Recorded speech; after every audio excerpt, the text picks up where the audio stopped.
बड़े बड़े गगनचुंबी इमारतों से भरे पड़े महानगर के एक मोहल्ले की कहानी है, जहां एक परंपरा को निभाने की बात को लेकर एक मोहल्ले के सभी नागरिकों की मीटिंग चल रही थी। मुद्दा था पितृपक्ष में घर की छत पर कौवों का न मिलना। जाहिर सी बात है, परंपरा के अनुसार अगर श्राद्ध के अन्न को कौवे ने नहीं खाया तो श्राद्ध मान्य नहीं होगा। पर इस कंक्रीट के जंगल को कौवों ने अपने अनुकूल न जान अब लगभग त्याग ही दिया था।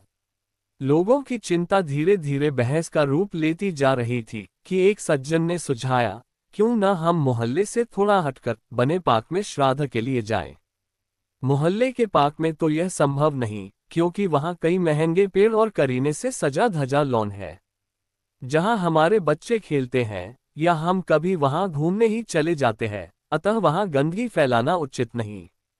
दूसरे ने उनकी हाँ में हाँ मिलाते हुए कहा, बिल्कुल सही कह रहे हैं आप, मोहल्ले के बाहर वाला पार्क ही ठीक रहेगा।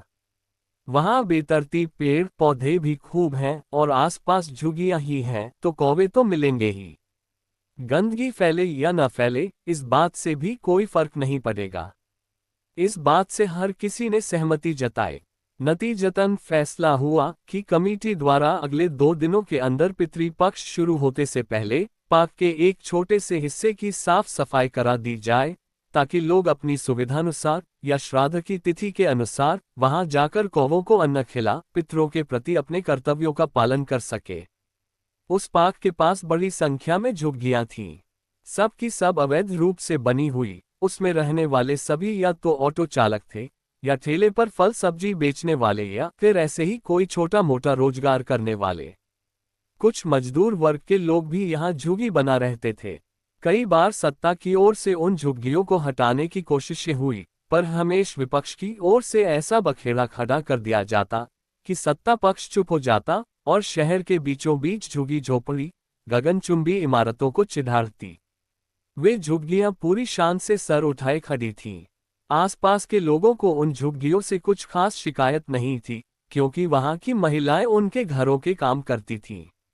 अतः ये सभी भली भांति जानते थे कि अगर यह झुग्गी बस्ती यहां से हट गई तो कामवालियों का अकाल पड़ जाएगा। इस तरह परस्पर समन्वय और सहजीवन की प्रतीक ये झुग्गियां निश्चिंत थीं। इन्हीं झुग्गियों में एक झुग्गी बस अभी अभी बनी ही थी। उसमें रमेश, उसकी पत्नी और एक 5 वर्ष का उनका बेटा अभी कुछ दिनों पूर्व ही गांव से आकर रोजगार की तलाश में यहां बस गए थे। रमेश झुई से कुछ किलोमीटर की दूरी पर बन रहे एक विशाल शॉपिंग मॉल में मजदूरी करने लगा था, और उसकी पत्नी अंजू अन्य महिलाओं की तरह एक घर में चौका बर्तन साफ सफाई आदि करने लगी थी। बेटा गोकुल जब तक माँ दूसरे घरों के काम निपटाती, वह पास पड़ोस के बच्चों के साथ खेलता रहता। उसकी झुग्गी पार्क से बिल्कुल सटी हुई थी, अतः वह अक्सर पार्क में बेतरतीब उगे वृक्षों पर भी चढ़ने की कोशिश करता। इस क्रम में कई बार गिरा भी और माँ से इसके लिए डांट भी खूब सुनी, लेकिन वह कभी अपनी इस आदत से बाज न आता था। ये दिनचर्या के साथ एक सुबह गोकुल अपनी झुग्गी के पास बैठा हुआ था। अभी पास पड़ोस के बच्चे खेलने आए नहीं थे, तभी उसकी आंखें गहरे आश्चर्य से फैल गईं। उसके पास ही कुछ दूरी पर एक बड़ी सी चमचमाती कार आकर हद से रुकी, और वह कुछ समझ पाता इससे पहले ही उस कार से एक भारी भरकम डील डॉल वाले रेशमी कुर्ते पायजामे में सजे धजे एक सज्जन निकले। उनके एक हाथ में एक बड़ा सा कई खानों वाला टिफिन था तथा दूसरे में एक प्लास्टिक की थैली में कुछ सामान। महानगरीय सभ्यता का आदी हुआ जा रहा गोकुल न तो बड़ी गाड़ी से आश्चर्यचकित था और न ही उन सज्जन के पहनावे से। उसके आश्चर्य का कारण था सज्जन का गाड़ी में बैठकर वहां पार्क तक आना। बालक मन कौतूहल से भर उठा, उसे वह सज्जन रहस्यों से भरे लगे। खासकर उनके हाथ में टंगा वह टिफिन। वह अपनी जिज्ञासा शांत करने के लिए उन सज्जन के पीछे पीछे पार्क में पहुंच गया। सज्जन ने पार्क की थोड़ी सी साफ जगह पर टिफिन रख अभी प्लास्टिक की थैली को खोलने का उपक्रम ही किया था कि उनकी नजर पास खड़े गोकुल पर पड़ गई। गंदे कपड़े में लिपटे बच्चे को अपनी ओर उत्कंठा से देखते हुए देख उन्होंने उससे जोर से डांटते हुए कहा, अबे चल भाग यहाँ से, खड़ा खड़ा क्या देख रहा है। फटकार सुन गोकुल डर से न चाहते हुए भी उन सज्जन की नजरों से ओझल होने के लिए पास की झाड़ी के पीछे चला गया और वहीं से उन्हें देखने लगा। सज्जन ने कागज के बने चमकीले प्लेट्स निकाले तथा टिफिन खोल उसमें एक एक कर खीर, पूरी और सब्जी रखने लगे। इतना बढ़िया खाना देख गोकुल के मुंह में पानी आ गया। उस पर सब्जी से उठती गरम मसाले की सुगंध से उसका अपने पर से नियंत्रण हटा जा रहा था। लेकिन सज्जन की डांट को याद कर वह दम साधे चुपचाप वहीं खड़ा रहा। कुछ देर में जब सज्जन ने पूरी थाली सजा ली तो खड़े होकर आसमान की ओर देखने लगे। मिनट 2 मिनट के बाद उन्होंने जोर जोर से बोलना शुरू किया, कोबस कोबस, और लगातार आसमान की ओर देखते ही रहे। करीब 15-20 मिनटों के बाद एक कौवा उड़ता हुआ वहां आया। सज्जन कौवे को देख खिल गए और हाथ जोड़कर उसे प्रणाम कर 2 कदम पीछे हट गए। कौवा थोड़ी देर तक खाने के ऊपर मंडराता रहा। फिर थाली के पास बैठकर उसने खीर का एक दाना चोंच में उठा लिया। कौवे को ऐसा करते देख सज्जन धन्य हो गए और धीरे से बोले, अब चलता हूं। वैसे ही काफी देर हो चुकी है। फिर लंबे लंबे डग भरते हुए वहां से चले गए। गोकुल जब सज्जन के चले जाने की बात से आश्वस्त हो गया तो जल्दी से झाड़ी से बाहर निकल कौवे को भगाकर थाली के पास वहीं बैठ जल्दी जल्दी खीर, पूरी और सब्जी खाने लगा। इतना स्वादिष्ट खाना उसके अल्प जीवन में उसे पहली बार नसीब हुआ था। अतः कागज की उस थाली को उंगलियों की सहायता से अच्छी तरह चाट पोंछ कर साफ कर दिया और पास में रखे प्लास्टिक के ग्लास का पानी गटागट पीकर डकार लेते हुए वहां से उठ अपनी झुग्गी के पास जाकर प्रसन्न मन बैठ गया। अभी उससे बैठे कुछ ही समय हुआ था कि एक और सज्जन लगदक लिबास और बड़ी सी टिफिन के साथ आए। इस बार गोकुल निश्चिंत बैठा रहा। उसकी बालक बुद्धि ने उसे उन सज्जन का सच बता दिया था। कोबस कोबस की आवाज जैसे ही गोकुल के कानों में पड़ी वह खिलखिला उठा, पर इस बार उसने थोड़ी समझदारी का परिचय दिया और घर के अंदर जा एक थाली लाकर उन सज्जन के जाने की प्रतीक्षा करने लगा। ये सज्जन कुछ जल्दी ही पार्क से निकल गाड़ी स्टार्ट कर रवाना हो गए। गोकुल तेज तेज चलता हुआ पार्क के अंदर गया और थाली की सारी खाद्य सामग्री अपनी थाली में डाल वापस आकर घर में रख खुशी खुशी खेलने चला गया। आज उसने एक नया शब्द सीखा था, कोबस कोबस। इस शब्द से उसे लगाव भी हो गया था क्योंकि इस शब्द के प्रभाव से उसे आज 2 बार उत्तम खाने की थाल मिली थी। अतः वह लगातार कोबस कोबस बोलता जा रहा था। जब दोस्तों ने उससे इस शब्द का माने पूछा तो हंसते हुए चतुराई से उसने बताया, यह एक जादू का शब्द है जिससे खूब सारा बढ़िया खाना मिल जाता है। ये सुनकर सारे बच्चे कोबस कोबस कह खेलने लगे, बिना ये जाने कि यह शब्द काकभक्ष का अपभ्रंश रूप है जो पितृपक्ष में कौवा रूपी पितरों या पितरों के प्रतिनिधि रूप कौए को बुलाने के लिए प्रयुक्त होता है। पूरे पितृपक्ष गोकुल की मौज रही। रोजाना माँ के काम से आने से पहले वह खीर, पूरी और सब्जी खा तृप्त हो जाता। माँ खाने को कहती तो बहाने बना देता। माता पिता दोनों पुत्र के इस तरह नहीं खाने से दुखी रहने लगे। माँ ने पास के किसी ओझा के पास ले जाने का निर्णय लिया और एक दिन गोकुल के हर विरोध के बाद भी माता पिता शाम में उसे ओझा के पास ले गए। ओझा अपनी तरह से उपचार करता रहा और गोकुल पूरे समय हंसता रहा। अंततः ओझा ने एक काले कपड़े में कुछ बांध कर दिया और उसे गोकुल को पहनाने की हिदायत दे उनसे अपने पैसे बनाए। अंजू ने पूरी मुस्तैदी से ओझा की बातों का पालन किया, लेकिन जब 2-3 दिन वैसे ही बीत गए और गोकुल के रवैये में कोई परिवर्तन नहीं हुआ तो पिता रमेश ने अपने साथ काम करने वाले मजदूरों से इस समस्या के समाधान हेतु विचार विमर्श करने लगा।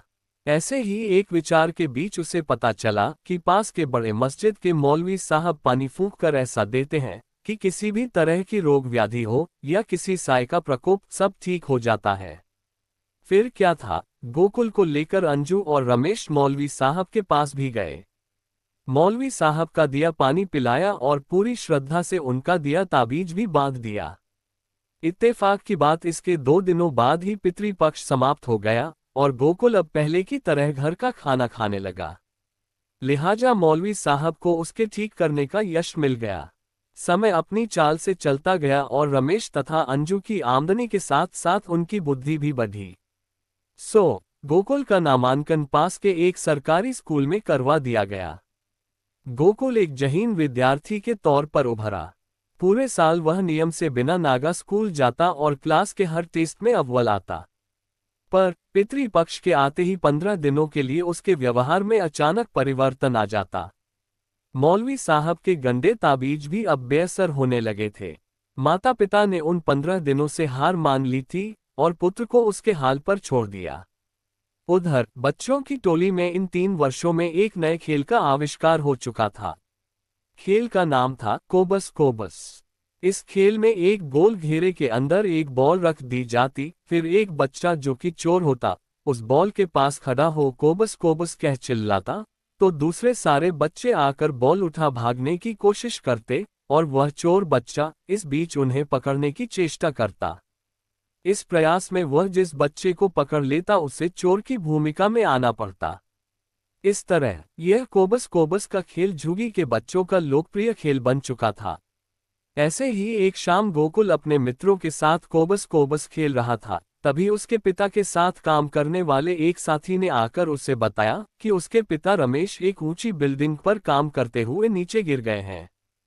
फिलहाल उन्हें पास के एक सरकारी अस्पताल में भर्ती कराया गया है। माँ काम पर गई थी, अतः ये सुनते ही 8 वर्ष के बालक की बुद्धि ने तुरंत निर्णय लिया और वह भागता हुआ जाकर माँ को बुला लाया। सबके साथ अस्पताल जाकर देखा, रमेश बुरी तरह से जख्मी हो गया था और बेहोश था। उसके सर में काफी चोट आई थी। डॉक्टर ने कहा अगर 24 घंटों के अंदर इसे होश आ जाता है तो ठीक है, वरना कुछ कह नहीं सकते। सुनते ही अंजू गश खाकर वहीं गिर पड़ी और उसी क्षण अचानक 8 वर्ष का गोकुल अपनी उम्र से 10 साल और बड़ा हो गया। उसने लपक कर माँ को संभाला। जब तक माँ कुछ स्वस्थ नहीं हुई, वो वहीं माँ के पास धैर्य से बैठ उसका सर सहलाता रहा। माँ के स्वस्थ होने पर अपने भोले शब्दों से माँ को भविष्य के प्रति आशावान रहने की बात कर धैर्य बंधाता रहा। लेकिन होनी को कौन टाल सकता है। दूसरे दिन दोपहर होते होते रमेश ने दम तोड़ दिया। अंजू पर दुखों के पहाड़ के साथ साथ अचानक पुत्र की सारी जिम्मेवारी आ गई थी। जी कड़ाकर उसने यथासंभव विधि विधान से रमेश का क्रियाकर्म संपन्न कराया। गोकुल लगातार स्कूल जाता रहे, इस बात को ध्यान में रख उसने कई और घरों के काम पकड़ लिए। फिर भी अक्सर जरूरतों के हिसाब से पैसे कम पड़ जाते। अंजू पुत्र की शिक्षा के प्रति दृढ़ थी, अतः रोज के खानपान में कटौती कर वो गोकुल की शिक्षा संबंधी जरूरतें पूरा करती। गोकुल भी अब काफी समझदार हो गया था। वह पूरे मनोयोग से पढ़ाई करता तथा रोज रात माँ के दुखों को कम करने के लिए उससे कहता, देखना माँ, मैं पढ़ लिख कर एक दिन बहुत बड़ा आदमी बनूंगा और तब तुम भी एक बड़ी सी गाड़ी में बैठ घूमा करोगी। अंजू पुत्र की यह बात सुन निहाल हो उसे हृदय से लगा लेती और अपनी दिन भर की थकान भूल हंसने लगती।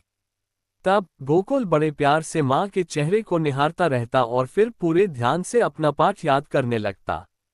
माँ बेटे के साथ संघर्ष का समय ऐसे ही बीतता जा रहा था। एक बार समय चक्र के अनुरूप फिर पितृपक्ष आया, लेकिन गोकुल अब मन से बड़ा हो गया था। अब कोबस कोबस की आवाज से उसके कदम पाक की ओर नहीं जाते, वह चुपचाप गंभीर मुद्रा बनाए स्कूल जाता। अब वह साथियों के बहुत आग्रह करने पर भी कोबस कोबस नहीं खेलता। माँ मन ही मन खुश थी कि इस बार इस महीने में पुत्र के ऊपर का साया खुद ब खुद हट गया। इसके साथ उसे एक चिंता भी खाई जा रही थी। 4-5 दिनों के बाद पति के श्राद्ध के लिए कहाँ से पैसे आएंगे। इधर उधर मिन्नतें कर कुछ पैसों का जुगाड़ हुआ तो था, पर वे पर्याप्त नहीं थे। उसने काफी कोशिशें की लेकिन उससे अधिक राशि जुटा नहीं पाए। अंततः उसी छोटी सी रकम में ही उसने यथासंभव पति का श्राद्ध करने का निर्णय लिया। श्राद्ध वाले दिन अंजू सुबह जल्दी उठकर खीर, पूरी और सब्जी बनाने लगी, तो गोकुल खाने की और लालच भरी नजरों से देख कुछ पूछना चाहकर भी चुप ही रहा। ये सोचकर कहीं मेरी बातों से माँ को दुख न पहुंचे। खाना बना अंजू ने बेटे को स्नान कर धुले कपड़े पहनने को कहा। जब गोकुल माँ के कहे अनुसार तैयार हो गया तो उसे साथ ले सारा खाना एक थाली में रख और उनमें से थोड़ा सा पुत्र के लिए बचाकर वह पाक में पहुंची। खाना रख माँ बेटे कई मिनटों तक वहां खड़े रहे। गोकुल था तो अभी अल्पवयस्क ही सुस्वादु भोजन की थाल सामने देख उसकी आंतें भूख से कुलबुलाने लगी। वह बड़ी मुश्किल से अपनी भूख और अपने लालच पर संयम रखे हुए चुपचाप माँ के पास खड़ा रहा, क्योंकि माँ ने बताया था कि यह खाना उसके मृत पिता के लिए है, जो कौए के रूप में आकर उसे ग्रहण करेंगे। कुछ मिनट और बीत गए खड़े खड़े। गोकुल का बाल मन बार बार माँ की बात को भूल खाने की और ललचता। खाने से उठती सुगंध उसे व्याकुल किए जा रही थी। अंजू थोड़े समय के अंतराल पर कोबस कोबस बोले जा रही थी, लेकिन एक भी कौवा आसपास नहीं फटक रहा था। गोकुल की बेचैनी बढ़ती ही जा रही थी। अंततः जब उसकी बेचैनी सीमा पार हो गई तो उसने विह्वल हो जोर से कहा, कोबस कोबस। उसके इतना कहते ही न जाने कहां से एक कौवा मंडराता हुआ कांव कांव करता थाली के पास बैठ उसमें से ग्रास ले खाने लगा। अंजू का चेहरा खुशी से खिल उठा और आंखें बरसने लगीं। कुछ सेकंड वहां खड़े रह झुगी की और चली गई। घर के दरवाजे पर पहुंच उसने पुत्र को संबोधित कर कहा, बेटा चलो अब तुम खा लो, मैंने तुम्हारे लिए थोड़ा सा बचा रखा है। लेकिन अपनी बात का कोई जवाब न पाकर उसने पीछे मुड़कर देखा तो गोकुल वहां न था। वह लगभग भागते हुए पार्क में पहुंची तो देखकर सन्न रह गई। गोकुल कौवे की दूसरी ओर बैठा थाली में रखा खाना खाने में व्यस्त था और कौवा थोड़ी दूर पर चुपचाप बैठा देख रहा था। ये दृश्य देखते ही अंजू की दोनों आंखों से आंसुओं की अविरल धारा फूट पड़ी। जब थाली का सारा खाना समाप्त हो गया तो गोकुल का ध्यान सामने खड़ी माँ की ओर गया। देखा तो माँ का चेहरा आंसुओं से भरा है। अपराध बोध से भर वह उठ माँ से चिपक फपक पड़ा। माँ ने प्यार से उसके सर पर हाथ फेरते हुए आसमान की ओर देख कहा, तुम्हारा श्राद्ध तो अब जाकर सही माने में पूरा हुआ गोकुल के बाबू, है न? ऊपर मंडराता कौवा कांव कांव कर उठा, जैसे अंजू की बातों का समर्थन कर रहा हो। आपको ये कहानी कैसा लगा? कहानी पसंद आने पर आप लाइक और सब्सक्राइब जरूर करेंगे। अतः कहानीराज की तरफ से कहानी को पूरी पढ़ने के लिए आपको बहुत बहुत धन्यवाद। हम फिर मिलेंगे एक नई कहानी के साथ, तब तक के लिए फिर से एक बार धन्यवाद।